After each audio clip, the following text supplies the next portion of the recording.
This is Catherine Isabel, and you're listening to the Knife Party podcast. I hope you enjoy it, because I don't. Groovy.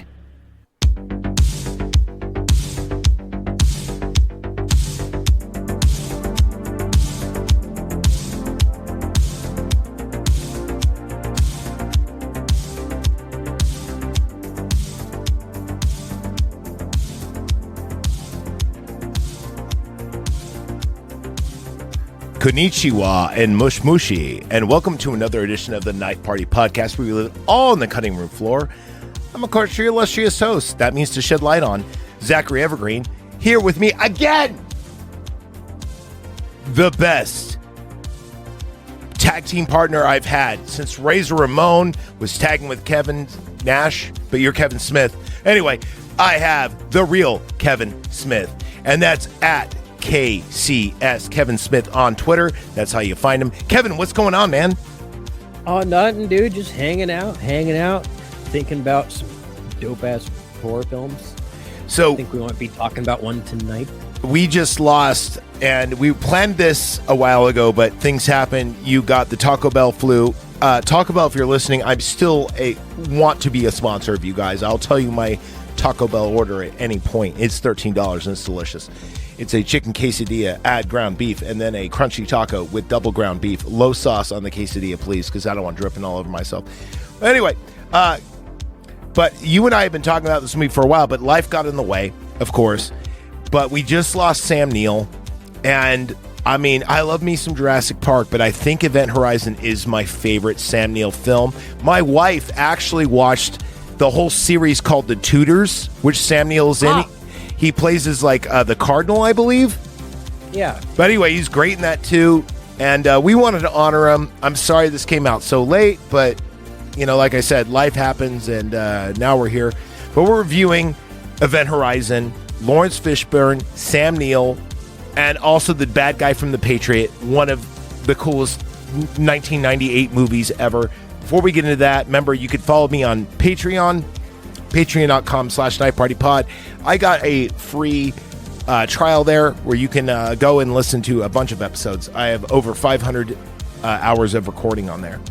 But if you're just going to be on the free site, that's fine as well. Remember to follow Kevin Smith. Also, follow the Suns and Shadows channel, the network. Sorry, Suns and Shadows Network. And that's where you find all their great reviews. Not only that, but they have other shows on YouTube. And like Deadwire, and also they do a whole thing on Stargate. It's awesome. And I always say, you know what? I feel like an amateur every time I listen to the review of Chopping Mall, because that is the most hilarious review I've ever heard in my life. That was one of the most hilarious movies I've ever seen in my entire life. God bless Jim Wynorski. Yes, and Kevin Smith's with me, and God bless Catherine Isabel. I got to throw her God bless. I don't know.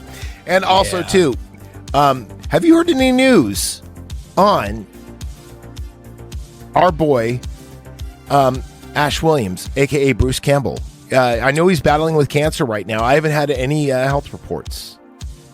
He's doing okay. He's going along with his treatments. Life's not too terrible for him. He's still able to do tours and Q&As for his new movie that's coming out right now. I think it's called Ernie and Emma, something to that effect. The trailer is out for it, and it is just, he's gonna deserve an award for that movie, because he needs a Hollywood star on the Walk of Fame right now, today. He does, and the state of Oregon should look like he is our greatest export. They should fund that petition. I mean, I think about this, like, not only, I mean, we love Evil Dead 1 and 2. We love Army of Darkness for its slapstick adventure comedy. And we also love the Old Spice commercials. We love Briscoe County Jr. was a great show. Shoot, his work on Xena was amazing. I mean, the guy is a phenomenal actor. He's on my Mount Rushmore. I hope he's doing okay. But like I said, I'm a little disappointed because I was actually supposed to get my Evil Dead Burn DVD in today, but it got delayed till September. So the pre-order was today. I thought it was the delivery date. So I'm a little, but he helped produce that movie, and that movie is the best movie of the year. If you think Obsession was good, you need to go see Evil Dead Burn. I'm telling you, it's out of the whole Evil Dead series, I put it in my top 3. I put it right up there with Evil Dead 2 and also with the Evil Dead 13 remake. It is very, very good. And it actually explains like how the demons and the Deadites, why they react the way they react. It actually gives lore to it. And it's not a blood fest, but it is a gore fest. Like one of the scariest scenes is just seeing an pen go through an ear and there's no blood. But you hear neat, and you're like, it's so good, man. That sounds like not Friday the 13th, Nightmare on Elm Street Part 6, where the lady sticks the Q-tip in Carlos's ear. That's the one with Roseanne and Tom Arnold. Yes. Yeah, that, you know what? I actually like that movie because it is very and also Alice Cooper's in that movie. I don't know if you remember that. Yep. He's like, come on, boy, I'm going to slap you with this belt, boy. Freddy, where you at, boy? So stupid. We're talking about a better movie today. Now, I know I'm so sorry, Kevin, because I had to put you through brain scan and you're in a lull.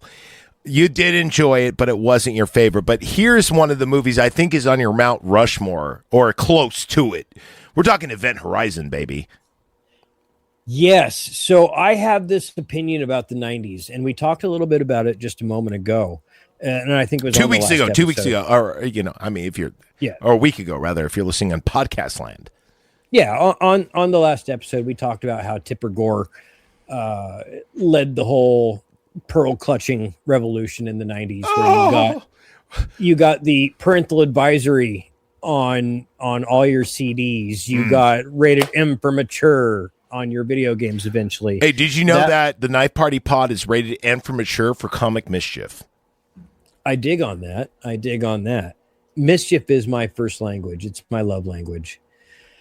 And tomfoolery. Tomfoolery, that is true. However, they went on this huge censorship thing. Witch hunt, if you will. I would say witch hunt. Yeah. And so horror films, by and large, were neutered in the 90s. You're 100% right. Horror films, let's check it out. In the 80s, we had one after another, especially 1986, 1987, 1989. We had so much good stuff. Then the 90s, we got movies like, Brain Scan, which we just talked about, where you have to be in a psychological trace. We had a movie called Body Parts. We had Femme Fatale. Body Parts was cool. Well, we had a couple of vampire movies that kind of sucked. Pardon the pun. We had Freddy Goes to Hell and Jason Goes to Hell. That was 91 and 93. And you're right, though. We kind of missed out on some good horror. And I don't know what it was. I think it's because the sci-fi craze kind of picked up. We had Independence Day. We had Jurassic Park. Of course, we had, even though it is kind of a horror movie, we had Terminator 2. We had Congo. We had all these blockbusters. We had all the Batman movies coming out. We had all these movies coming out that were kind of a distraction. Yes. And they didn't have a lot of horror. It was more about spectacle and look what we could do with our new graphics. Yes.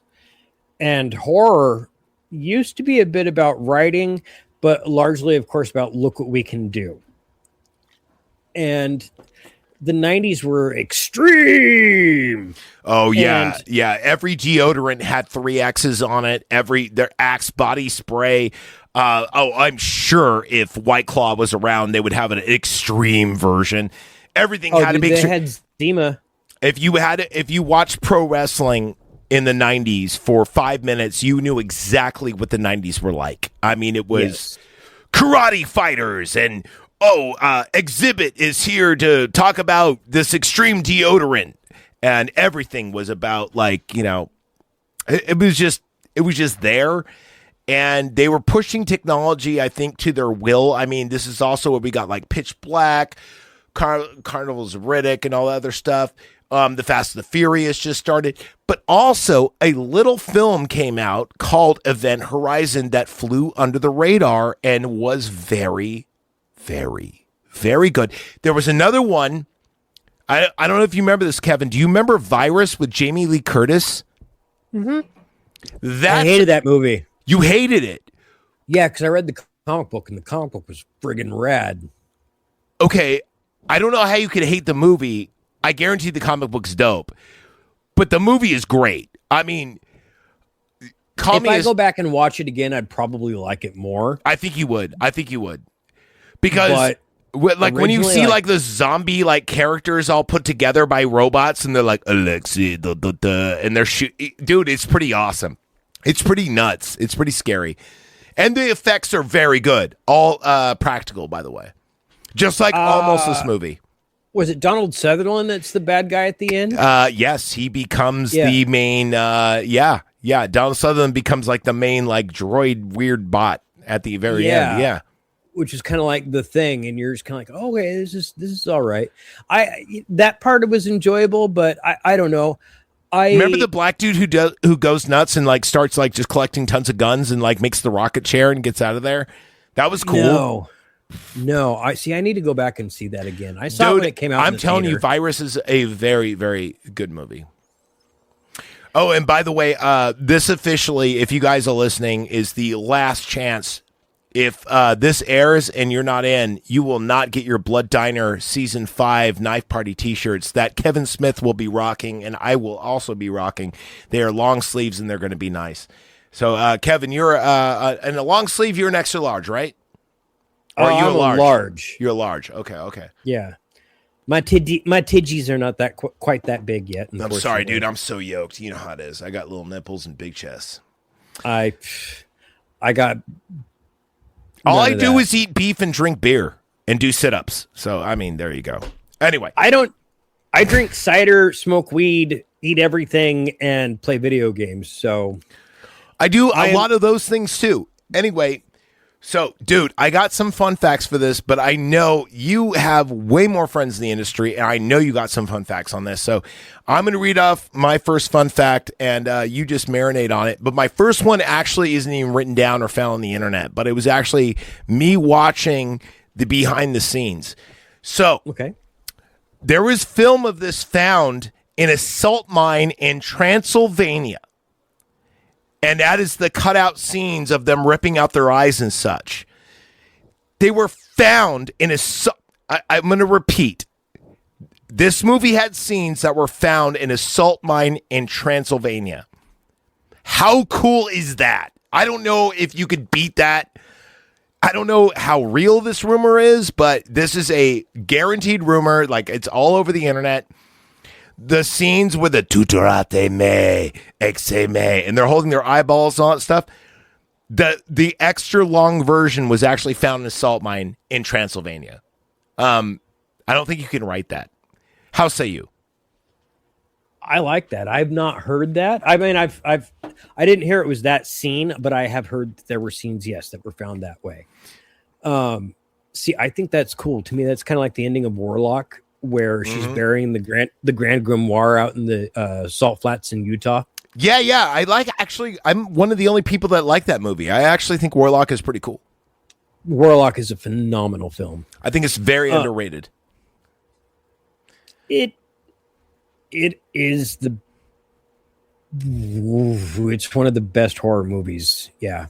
I'm going to say I really did like The Illusionist by Clive Barker. Kind of gave me Warlock vibes. That also came out in the late 90s, and I think it was also very stepped on due to the fact that it is very Clive Barker, which means gore.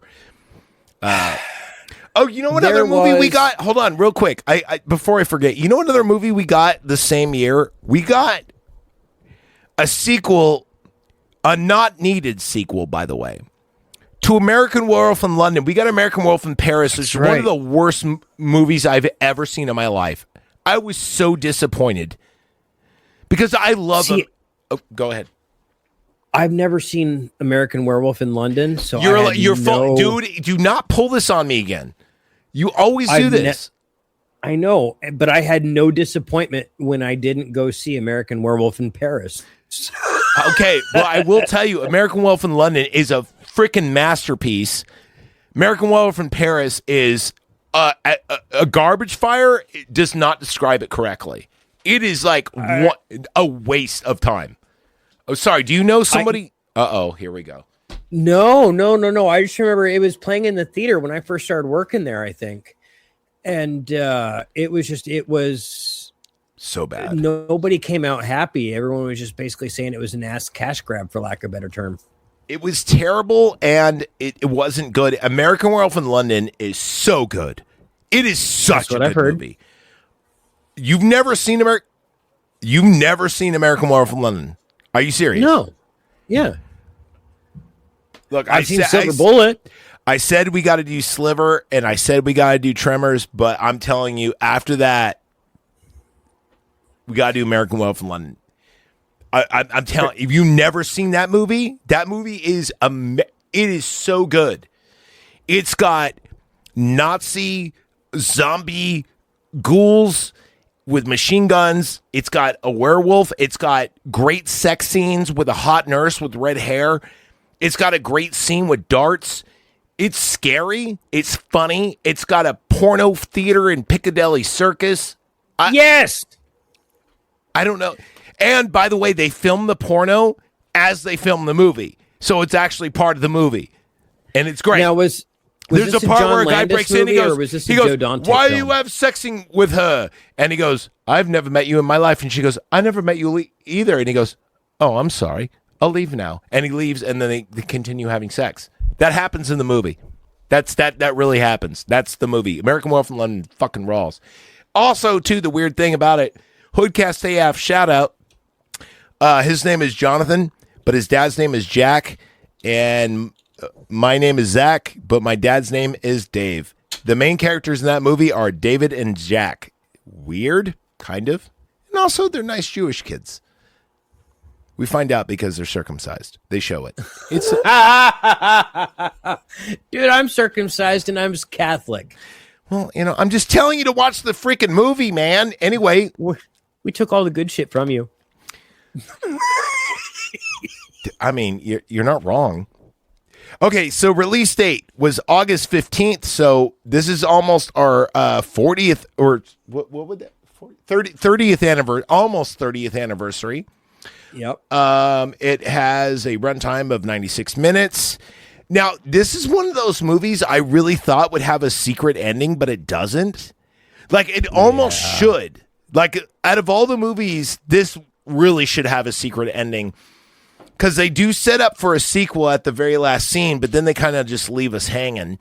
What else can I tell you about this? Budget was around $60 million, but it kind of like bombed. It only did 26.7 million. And here's the reason why. Their filming set, speaking of James Cameron, was very much pushed off by James Cameron. James Cameron was filming Titanic on the same block this was being filmed at. And so they're like, dude, you got to film and get the F out of here because we got James Cameron coming in here. And by the way, may I mention, this movie is a lot better than Titanic. However, and this was the largest sound set in the world at the time. And then they use it, but they were building it for Titanic to use it. But here's the other thing. I could imagine that this movie might be one of the best movies ever if you were to, and it's not that I don't like Lawrence Fishburne, but if you were to swap him with Billy Zane, because Billy Zane is a pretty freaking cool actor. But that's just me. Lawrence Fishburne is great in this. I'm just saying, Billy Zane is even better. Okay. I don't know, man. Fish is just dope. Oh, by the way, on this show, we call him Larry Fishburne because he's a known, very racist person, and he hates being called Larry. Yes, he does not like white people, and he doesn't like Jews and Irish people, and he's very, very, very racist. So we like to call him by Larry Fishburne, because, you know, if you're going to be That disrespectful. bothers him. So I had a friend, one of my drummer back in the day, his wife worked for craft services. You know, like that serve all the actors and stuff. Craft services. So that's why he shined off Ira. Anyway, she delivered his food and said, like, hey, I really love your work. And she goes, get out of here. He just straight up said, like, leave my table. And apparently he did that with everybody. And yeah, so anyway, then a person of another persuasion came over and he welcomed her. So word got around pretty quick that he is not a nice person and he probably is a little racist. But I do love his work. I could separate the actor from the, from the art, the art from the artist, as they say. Yeah. I mean, Ira Hayden said really nice things about him, of course, but he did tell the story that he saw him years later after filming Nightmare 3 in a restaurant, and he said, "Hey, Larry," and he pulled him aside. He's like, "It's just Fish now, or Lawrence. I don't go by Larry anymore." Yeah. So what I heard is that the whole Cowboy Curtis thing from the the Pee Wee Herman show, really got to him. He's like, "Oh, you want me to dance? You want me to be a cowboy? Is that what I am to you?" So anyway, that pissed him off a lot. And then why take the fucking role, dude? I mean, plus you're on I Pee know Wee it was a Herman paycheck, but fuck, dude. But dude, you're still on one of the greatest AM shows of all time. I mean, why are you even mad at it? It wasn't like he was in Clarissa Explains It All. It's like he was in a great show. I liked that one too. That's why I brought it. Fucking rad. No, I brought it up because I knew you would say that, and I thought it'd be funny, and that way I can hit my button. I like her. But yeah, anyway, so yeah, you're right. The whole soundstage, the whole ship was being transferred to Titanic while they were still filming this. So you have X amount of days to finish this, bud. So it was, man. So a lot of stuff was erased or lost or blah, blah, blah. Anyway, this got a huge cult following, as you know, on Blu-ray, DVD, and before even that, VHS. I remember what was your first time seeing this? I remember my grandfather bought it at Blockbuster. I was one of the first people to see this. Oh, you saw it in theater when you were in Usher? Yes. So we saw it on preview night. We saw it before it was released to the theater. We saw it the night before. So I can't say I'm like one of the first people in the world, but we saw it before they had preview nights and shit like that, or early releases. And we decided to stay up, even though we had school the next day, watch this new movie. And my ex-girlfriend from 9 years old, she was sitting with me. We were all whoa, hold on. Stop the bike. So you were her friend at 9 years old, and then when did you start doing mouth kisses and stuff? Like, let's keep it clean. We held hands once, and that was hot. Yeah, friggin' I know. Hot. I know. But I remember being 9. Didn't work out going into 10. All right, but so you were still friends with her, and you saw this movie, and what did you think? Because I mean, I think this movie is glorious. She had her current boyfriend, sitting on her left side, and was sitting on my left side. Oh, did she hold your hand again? No. I would never hold Carla's hand. F her. I love her, but F her. That's how friends we are now. We could say fuck you. I have some of those relationships. I know exactly what you're talking about. Go ahead. I love her so much, but she and I would both throw each other to the bear to save ourselves. Trip your friend. Oh God, she is one of my very best friends, and I love her so much. But Carla, we love you. Get on with the story. Sorry. I'm getting on it. Whenever there was a jump scare, she would grab my arm and dig her brand new freshly done nails into my arm. How did I notice this was coming? I knew this was coming. I knew this. Keep going. And I'd like wail out, "I'm gonna tell mom."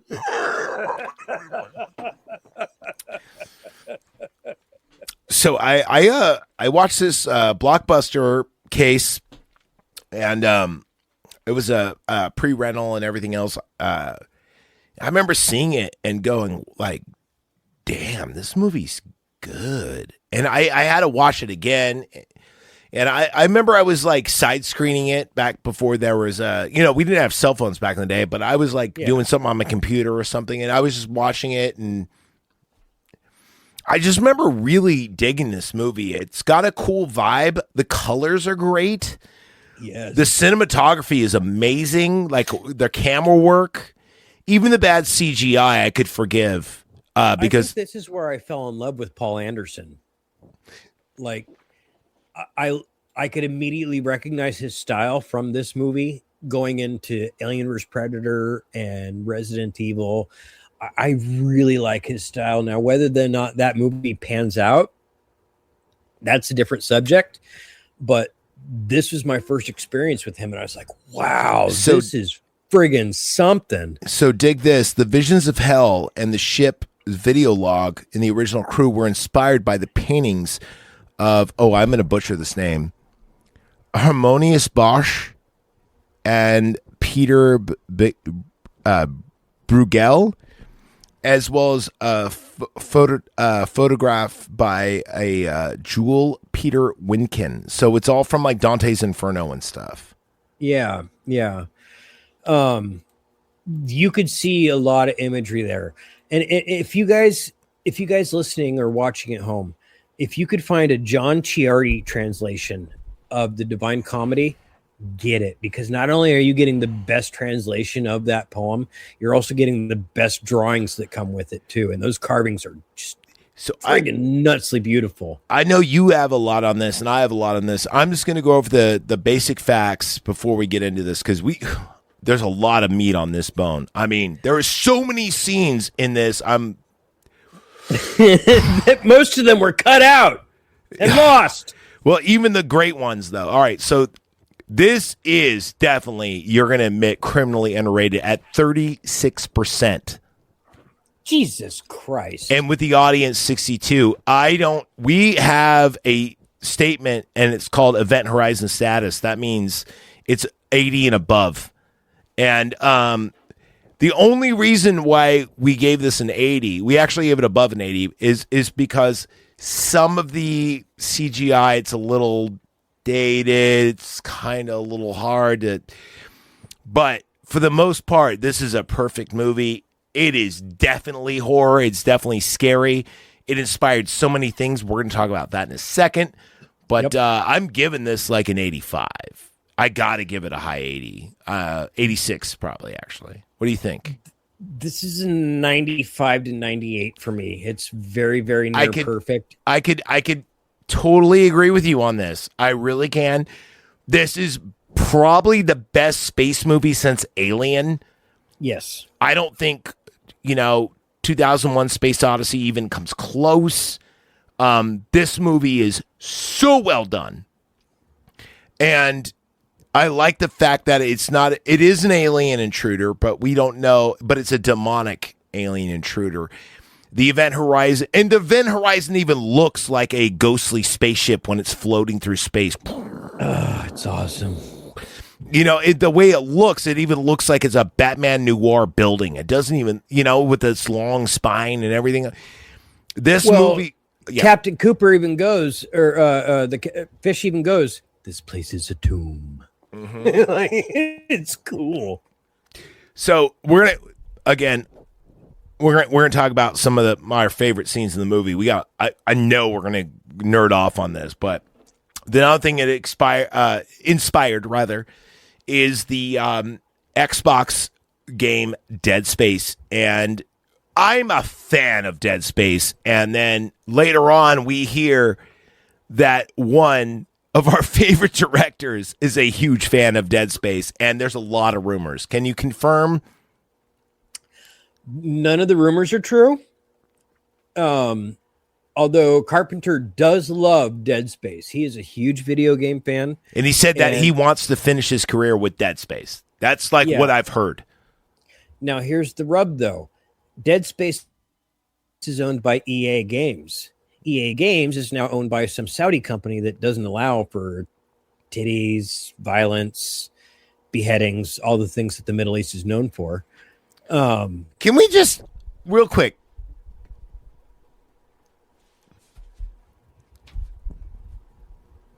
look,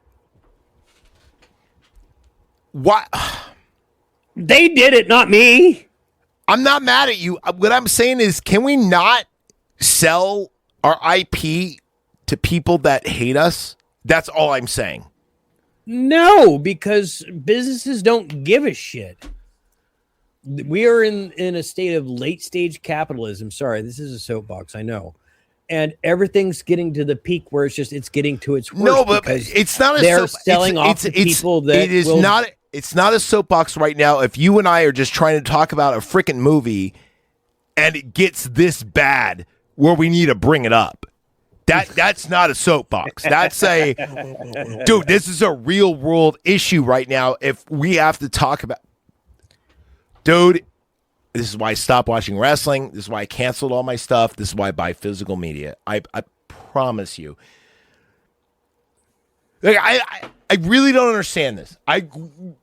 It actually makes me very angry to the fact that they're going to censor our.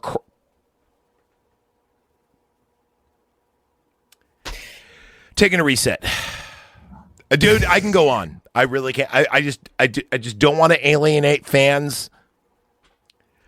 All I'm saying is that there was a lot of meat on this movie that the studio cut away like it was fat. And that's the only part where I wouldn't give this a perfect film, because they took some of the greatest scenes for no reason other than time or, oh God, this might offend somebody. And they cut it away, and they didn't preserve it because they didn't think about that sort of thing back then. So I just got the HD 4K version that just released, and it is really cool, and it's got like a lot of, the second disc with like other features on it. All right, I love to do this. I love to read other people's reviews, and this is going to make you angry. So goddamn millennials. Jonathan Rosenbaum said The Pits, 1 star, rotten. First of all, John Robbins, you've never seen a great this movie has suspense, it has action, it's got intrigue. How do you mythos? Right? Like the whole baby bear scene going through the airlock. Oh my God, how do you not give that like... That was intense. It's so good. I don't know why you would rate it this bad. You're an idiot. We're not listening to you. Okay, here goes another one. A loud and nasty hunk of science fiction horror. That's by Ryan Gibley. Those are our 2 biggest reviews. I say to them, you're an idiot. This movie's awesome. Paul Anderson is a great director. And also, I'm going to find my favorite character actually in this movie, who you're not going to actually believe. Hold on. I'm looking for it. Give me a second. It's not Baby Bear, is it? No, it's the medical doctor. Oh, Alan Pertwee. Or no. That's Jason Isaacs was the medical doctor. Yeah. So Jason Isaacs is also in The Patriot, and he's also in a couple other movies I really dig. And he's got these piercing blue eyes and just very convincing like way of talking. Every movie he's in, I'm like, oh my God, dude! Like, you got. He is why the bad guy in Resident Evil is called Dr. Isaacs. Are you serious? Yeah, because he's Dr. Isaacs at the end of Resident Evil. If you look, he's uncredited, but that is him. Holy diver. I did not know that. Oh my God. I'm going to have to rewatch, but, and then he was supposed to be that character, Dr. Isaacs, in the second movie, but he was doing Harry Potter at that point. I think he was Harry Potter. You know what I hate about Harry Potter?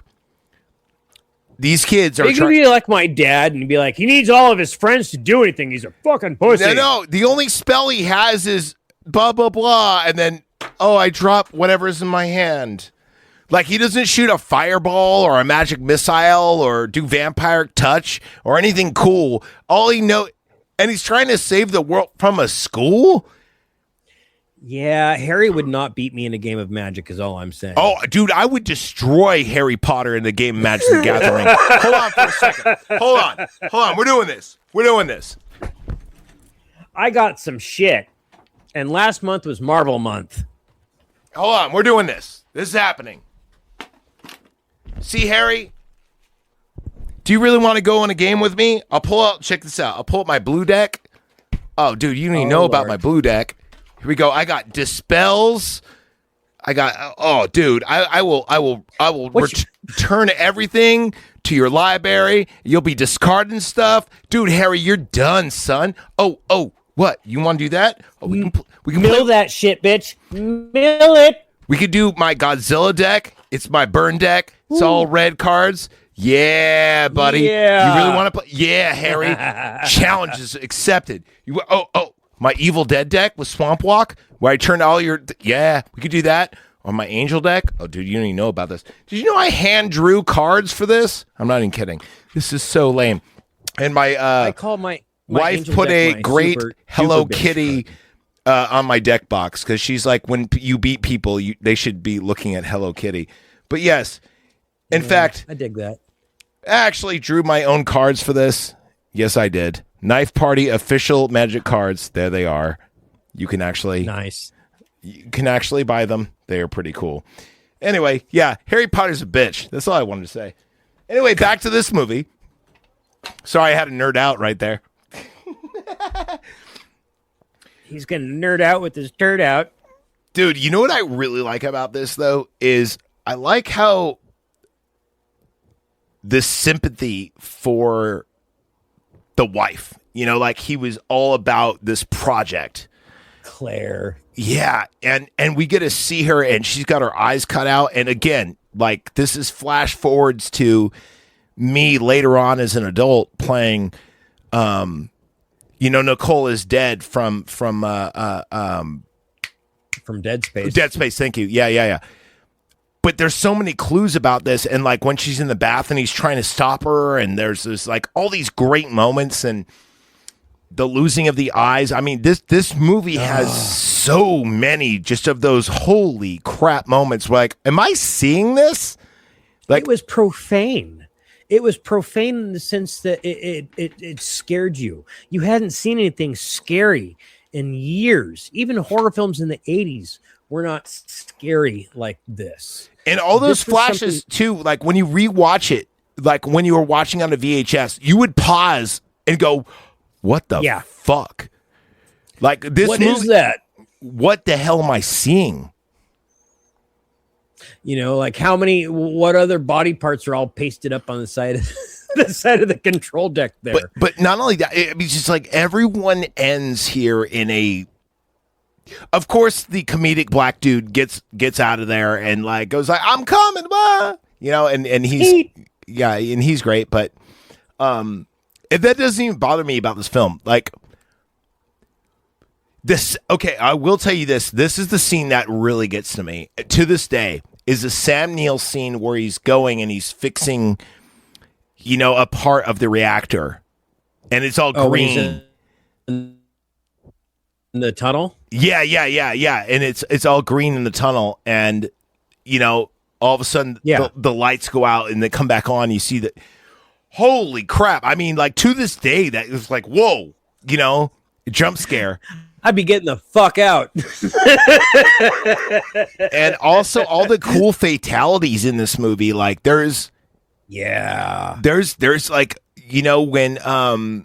when Bear goes outside and you see him get ripped apart by the pressure, he gets back in by Lawrence Fishburne. Dope. But then we see the one girl that has hallucination, and she gets impaled like on like one of the when she sees her son. Yeah, and then it just starts raining blood, and it's all crazy. And then we see Lawrence Fishburne, like one of the best scenes in the movie. He goes, "Have you ever seen fire in zero gravity? It's beautiful." See, that was the worst part for me, because that was just CGI fire, and CGI fire is the No, most no, I'm hated saying thing. I'm not saying the scene. I'm saying his speech. Oh, that was beautiful. The monologue itself was beautiful. Yeah, because he's got like a great like 2 or 3 paragraph speech, and it's amazing. Like, it's beautiful. The way he describes it makes the scene actually more forgivable. Forgivable and intense, because you're comforted by the visage of what it is, but at the same time you're mortified because it's killing your friend, and you can't do anything to save your friend for it. Yeah. The original ending for this actually had a Evil Dead Rise type of like flesh column like come out from the reactor. Really? Yeah, that was in the original. I think it might be in the comic book as well. By the way, this comic book is do that. You're glad they didn't do it. Why so? Because Hellraiser 3 had already done that to a point, and Hellraiser 3 was just not all that in a bag of chips compared to part 2. You know what's funny? I own that movie. Now, never once seen you get to part 5, okay, watch the first 4. The first 4 are a lot of fun. Once you get to 5, and there's a whole demographic of people that disagree. Once you get to 5, just stop. Don't even bother. So I have all 8 of the film, or eight of the films, and everyone says skip number 1, watch number 2, which I did, and then they go watch. No, it all takes place in the same day. Okay, well, I'm gonna have to rewatch it then, man. But I got a lot of movies to watch. I mean, I told you I just went crazy on Amazon and bought a lot of stuff. But anyway, so you're saying that you don't like the idea of the kind of flesh column thing coming out. Did you like Sam Neill kind of just being like naked and eyeless and being at the pilot's chair? Because that was a cool scene.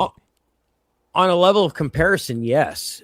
Would you rather see him fighting a physical dude like that, or would you rather fight him seeing something like Lamagra from Blade?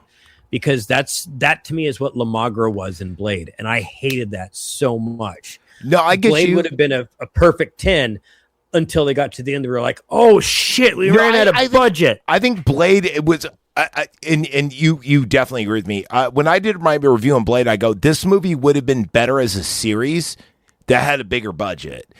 It sucked that it's just 3 movies or 4 movies.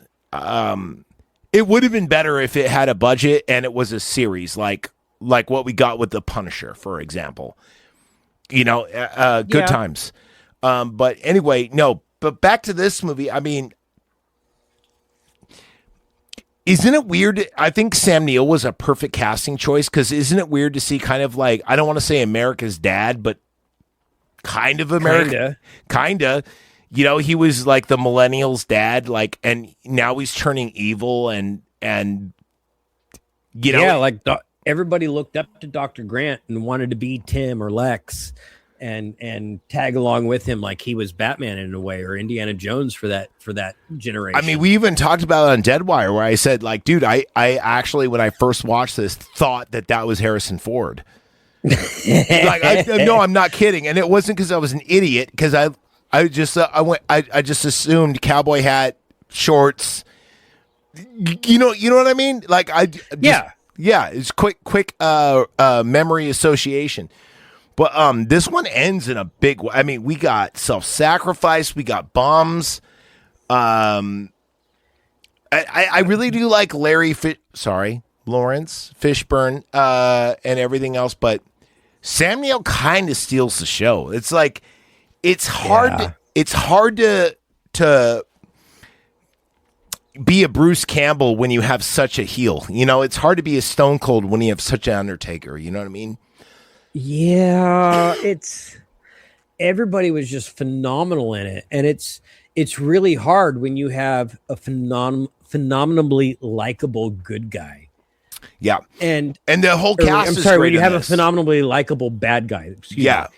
So, and the whole cast is good in this too. It's not just like we have one great cast members. Like, no, everybody in this movie is phenomenal. Like, even the redhead with the curly hair. I forget her name, but a lot of them too were, like one-timers at the time. But I do like it when, and I always say the reason why I like movies like Friday the 13th Part 2 is because you could root for everybody because you don't know their names. You've never seen them, you don't know that they're going to survive. And I love that. I love that. And that's one of the reasons I love this movie. It's like, I'm like, wait a minute. I know that guy. That's the bad guy in The Patriot. I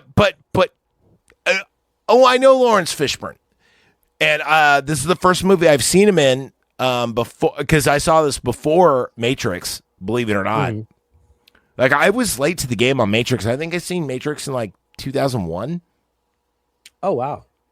I was very late to the game. But I was pulled into that movie in a Coke come down, and I was not a happy dude until the movie started. I'm like, hey, this is something. I mean, it's not look, nothing about the Wachowski sisters or whatever, but I mean, the Matrix was great. The other movies sucked, and then I really did like V for Vendetta, and then after that, it just yeah. V for Vendetta. Did they do that one? Yeah, they did.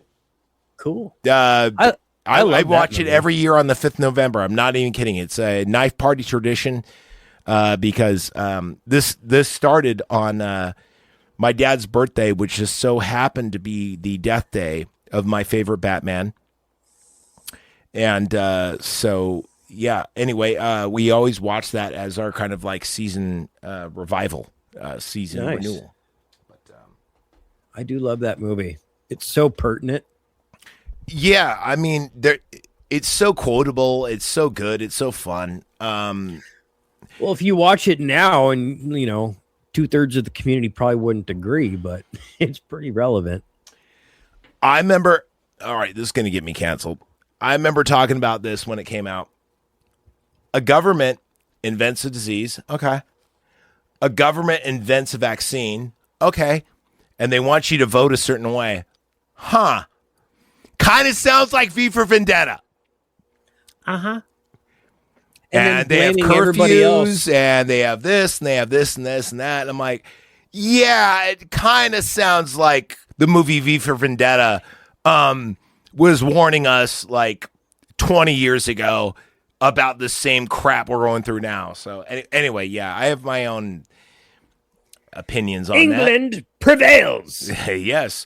Yeah, exactly. But the weird thing about it is, though, in V for Vendetta, it's the right wingers that bad, but in real life, it was the other side that did.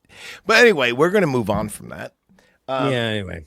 Yeah, we don't want to go too political. We're just giving hints about this flick, bullshit. Yeah. So when you said that this is the best space film since Alien, I think so. I will agree. Obviously, you and I were not quite born yet for Aliens. We were still too little to see in the theater.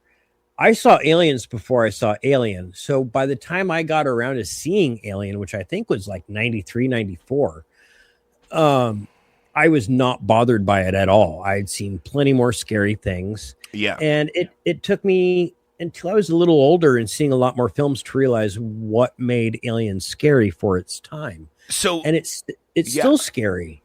And I would definitely agree with you. This is the next best space horror film. I mean, after Alien, not compared to, but there has not been another good one from Alien until this. Let's talk about Alien. It's supposed to be a haunted house in space. That's how it was pitched. And I think that Alien works that way. I saw this movie very young. I was actually conceived, I know that's weird to say, on my parents' date night. They saw us in the drive-thru on the 4th of July, and then I came out 9 months later. Alien has a very visceral feel to it, as does this. Now, you you fast forward, you watch Aliens. Yeah, it's scary. It's Vietnam in space, though. It's like it's more shoot, dive, dive. It's not action. Yeah, it's not like visceral horror. This movie has. I don't think there's a lot of other spaceship movies that have a lot of visceral horror. But I mean, even this one, when they do their autopsies and when he's translating Latin and he goes "Liberate me," save us. You know, like those little scenes that are in this movie translate the movie to a very darker place, and the whole idea is of a ship going through hell and coming back. You know, and Sam Neill going like, "You don't know where she's been," and he just like disappears into the shadow. And you're like, that was dope, man. What the hell is going on? And you said, one of our favorite kills is the impalement when he sees she sees an illusion of her daughter.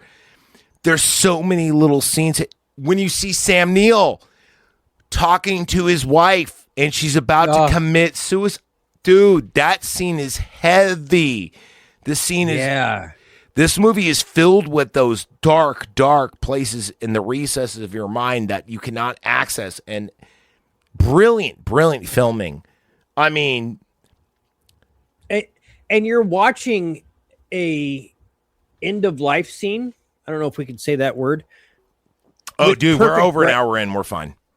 All right, you're watching a suicide with perfect breasts, so it's really, really awkward. And did we also mention she has red hair? Because she does. Yep. Just saying. Woo! Yeah, I know they're a bit of all right, but then the next scene we get to see her with no eyes, and then like your boner kill, total boner kill, TBK. I don't know. Do you know what skullduggery is? I don't want to ask. I have a feeling you're going to tell me something super dark. It involves an port eye socket. Okay. Back to the show. Place to secrete. And Jeff hates me. Skullduggery, kids. And Jeff hates me, really, honestly. Dude. By the way, I actually kind of wanted to read you my my message to Jeff. It's so dumb. It's so like dramatic and like 12th grade. I'm sorry. I meant I suck your balls. That's what. No, it goes. I'm sorry you're not a fan. I guess I talk too much and blah blah blah. I dominate the show. But if you ever want to, like, you know, anyway. So the ending of this movie, like when they get in the cryo stations and they get rescued, definitely leaves out for a part 2. Yeah. This has been greenlit for a part 2 multiple times. Twice that we know of. Are we going to get a part 2? What do you think? And are we and are we going to get Carpenter to direct it? No. Carpenter would not do this. He would more than likely do Dead Space if he was offered it with creative licensing, which I would totally go for. I love Dead Space 1 and 2. I love the 2 animated features. I never played part 3 because Dead Space. I'm with you. I played 1 and I love number 2 the best. And then I played the remake. The remake's a lot of fun. The remake's a lot of it is, and it's. I did the whole pistol challenge, and it was a lot of fun. But no, I'm with you. I think that, but this and Dead Space have a lot in common. You know? Yeah. Where there is a dope soundtrack for this, and Dead Space has a good soundtrack. It's great. But soundtrack, the best parts of each the movie and this video, or I'm sorry, that video game and this movie. There is no sound. It's the dead silence of space. Mm-hmm. And it works really, really well. I mean, one of the worst scenes in the movie is one of the CGI is you just hear a cup bouncing. Yeah. But I mean, it's a bad That is the worst part, is the shit floating. But in zero gravity. But the cool thing is, if you actually watch this and you have it in stereo, you can actually hear the cup bouncing around the room, and that kind of makes it better, spookier. I like that. See, and again, it's attention to detail like that I love surround sound for stuff like that. Yeah, I'm me a too. big fan of that. And I've got 3D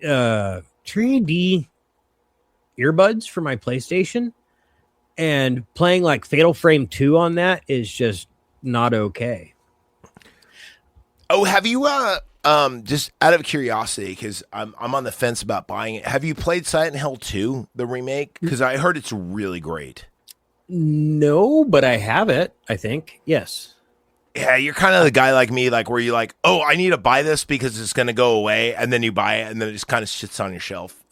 Yes. I'm the same way. That's how I am with my Nintendo collection. Anyway, but no, I will say this, guys, go out and get the 4K version of this film. It is very much worth it. This is definitely you got to own it film, right? Am I right? Because it's so rewatchable. Yeah. My opinion is this movie saved horror films in a lot of ways. Saved? When Tipper Gore did her thing and altered horror films. Horror films were no longer rated R. They were PG-13 and they were cookie cutter. They were all the same thing. Wes Craven made Scream, which is just basically a ripoff of Halloween and all the other horror films of the 70s. And they got away with calling it an homage, even though it ripped off the same plot from Halloween. Kev, again, real quick, and again. Kev, real quick, do you remember when they tried to do this though in the 80s when there was Sleepaway Camp and I Spit on Your Grave, and they tried to erase that too? Do you remember that? Yep. And I'm like, what are you doing? And then Stepfather. And then a great movie came out called Return of the Living Dead and goes, hey, if we add humor to it, we could do whatever the hell we want because it's a comedy. And then Last House on the Left would not be as popular as it is if it wasn't Wes Craven's first movie. I think you're right. I think I also too. My favorite Wes Craven movie actually is Wishmaster. I know. Hey, it's a neat concept. It was a neat concept. But my second favorite is The Hills Have Eyes. I love that. Yeah. I love The Hills Have Eyes. I think it's a great concept and a different, you know what I mean? Because in a world, I like the 2 remakes. So did I. Like I didn't see the original sequel. I own the original. I own the 2 remakes. And I love all 3 of those. Please tell me you have the unrated version and not the rated version, because the unrated version is night and day. It's the one where she's looking up and not the one where she's looking down. The one that she's looking down is the remake, and the one she's looking up is the unrated remake. And that's the one to have. That one's really, that one is scary good. I want to say that's the one. It says unrated on it, doesn't it? Yeah. And she's looking up, like her eyes are looking up, and there's a hand on her face. Yeah. That's the one. That one is that's the one I've got. Damn good. And also, it has the dude from Bullet, and also one of my favorite signs. Slam, like, would you Mrs. Rad? She's a great big fat person. He's also in that movie. Was he in that too? Yeah, he plays the dad at the beginning of the movie. He's like, we got to stop and get gas, No shit. Yeah, he's the same guy. He's the same guy as Buffalo Bill. Would you fuck me? I'd fuck me so hard. I love Ted Lewin, dude. He's rad. Goodbye, horses. I'm flying over you. Yeah, same guy. I'd fuck me so hard. I love that song so fucking Dude, much. I will tell every single one. I'm going to do everyone listening to your podcast and mine a favor. Look up a band called Urban Heat. They're an all-black goth band from Texas, and they do the best cover of Goodbye Horses. And the dude plays a Telecaster and does a solo. I'm sending this to you so fast after this podcast. I'm not even kidding you, dude. Yeah, I'm looking it up right now. It's Goodbye Horses by Urban Heat. They freaking rule, dude. They're a black goth band. Sunday. Yeah, and they do Goodbye Horses, and they just nail it. Mariachi, Urban Heat. Here we go. Okay. Well, shit, dude. We're at exactly an hour. I showed off my magic cards. All right, sorry. No, you're good. I showed off my magic cards. We talk a bit about Event Horizon. Dude, I can't wait to talk about Slither, and also we're going to talk about Tremors. Yeah. So you have some inside detail, it sounds like. Yeah, I'm friends with the Stampede team, the creative team behind Tremors. Is there any way? Probably they're not. all really busy. I get it. I'm a low life. That just watches horror movies. They are not really doing anything but cons, right? Well, no, the Stampede team is not doing. Do you think they would actually officially? Do you think they'd want to talk with us? I mean, would that be possible? They're not doing. No, not right now because of what they're actually doing. They're not doing any press. But dude, we're barely press. I mean, I'm a low life that just has fans in Japan. I'm nothing. I know. I'm a nobody, Kev. Come on. I don't have them on my other shows. Like I talk to them online and I root for them and they're my friends and that's about it. I don't really do any of the show business type stuff. Okay, well, I'll tell you what. If there's some way, I'm not saying you're going to do it, but if there is some possible way that you could get them on the show, that would be amazing. But if not, we're going to talk Tremors, and then we got to do Slither, and then after that, to all my fans in Japan, we are doing Godzilla month.